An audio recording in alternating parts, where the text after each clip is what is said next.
Dans les cadres des missions de l'URPACT, donc de l'Union régionale des pactes, je suis amenée régulièrement donc, à animer des groupes de travail, donc aussi bien avec des techniciens, des thermiciens ou avec des agents sociaux.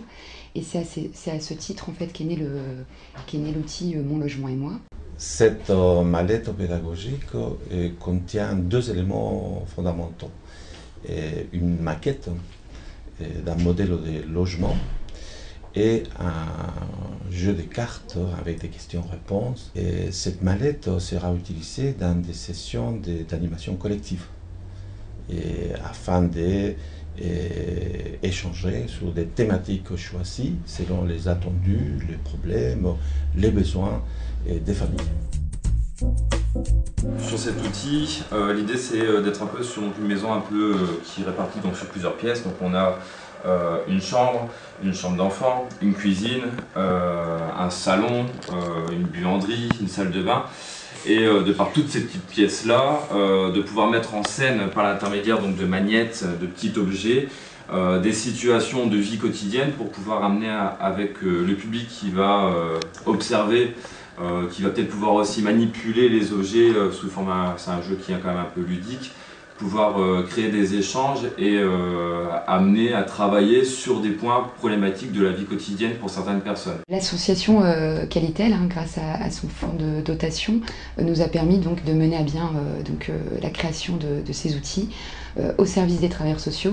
Et aujourd'hui, on a près de 100 agents sociaux qui sont formés à ces outils pédagogiques.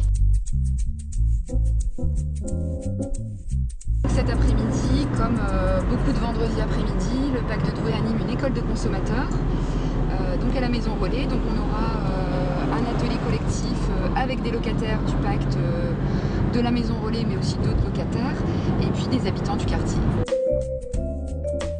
Est-ce qu'on peut maintenant observer, comme vous avez observé plusieurs choses, là on est sur l'aspect sécuritaire, est-ce qu'on peut observer une autre thématique, c'est-à-dire par rapport à la qualité de vie dans le logement ou par rapport à la consommation énergétique? Le papier peint se décolle et il n'y a pas de fenêtre là. Ici on voit qu'il y en a. Non mais alors d'accord, mais alors pourquoi je ne peux pas mettre un feu à pétrole? Parce que ça fait beaucoup d'humidité.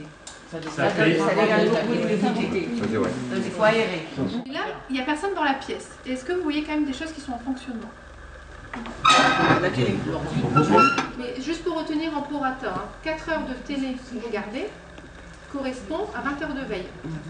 C'est-à-dire que si la télé fonctionne 4 heures par jour et qu'elle est 20 heures en veille, c'est comme si vous avez regardé 8 heures la télé. Moi je trouve que c'est un bel outil parce que c'est pédagogique. Il y a des couleurs, c'est de belles couleurs, il y a des... c'est attrayant et on apprend. C'est vrai que je vais apprendre plusieurs plus économiques.